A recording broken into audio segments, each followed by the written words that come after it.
What's going on, guys? Welcome back to the channel and welcome back to another quality recipe video.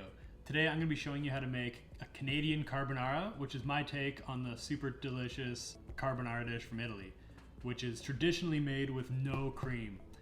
I don't care what you've been told in the past, carbonara is not supposed to be made with cream. The sauce is basically an emulsification of eggs, cheese, pasta water, and fat from a cured pork product. So to make a super traditional carbonara, and probably the best one, you would use guanciale, which is a cured pork product. It's made out of the jowl or the cheek of the pig, and it adds a really nice, deep, rich, porky flavor to the dish. It's really, really nice.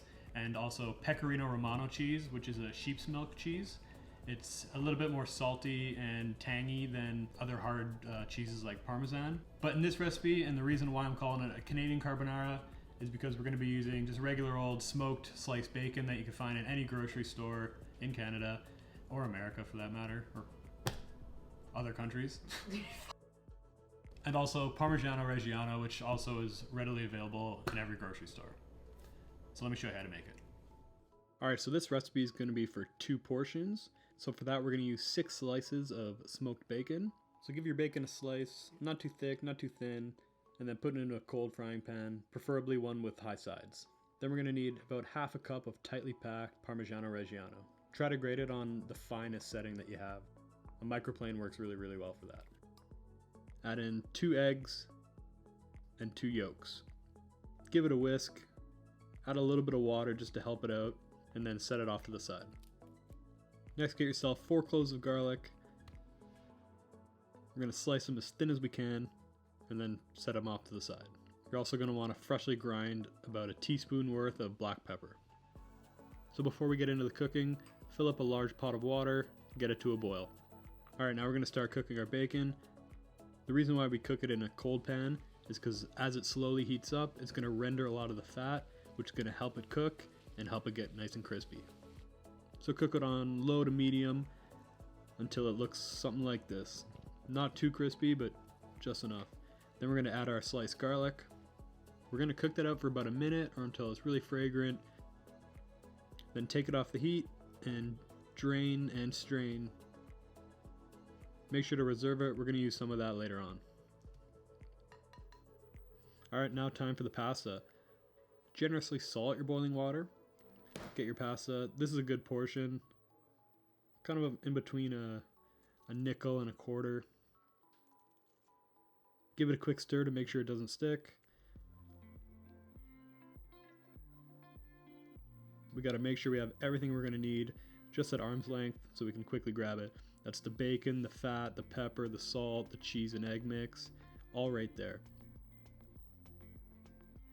Alright, so when the pasta is just almost cooked, it's still very al dente, we're going to scoop it out into our bacon pan and reserve about a cup of liquid. So my heat's on really low right now. I think it's number 1 out of 10. I added about a half cup to 3/4 cup of pasta water. The pasta water has a lot of nice starch in it, which is going to bind really well with the egg and cheese mix. It's going to create a nice and velvety smooth sauce. So at this point we're going to start to add our egg and cheese mix. Just slowly add it. Just make sure you toss it really quick so it doesn't sit on the pan for too long. You just want to fold it right through all the noodles. We're trying to warm it through. If you find your pan's too hot, by all means take it off the heat, turn it off. We're also going to add in our bacon fat. I didn't add all of it because sliced bacon fat is like really intense. But if you are using guanciale or pancetta, I recommend leaving all the fat that remains.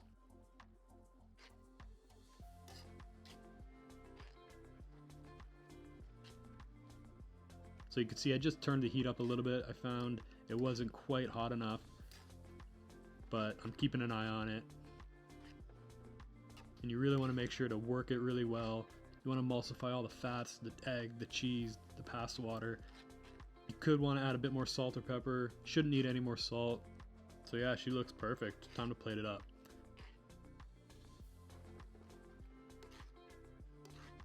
So to plate it up, just twist it up in the pan a bit.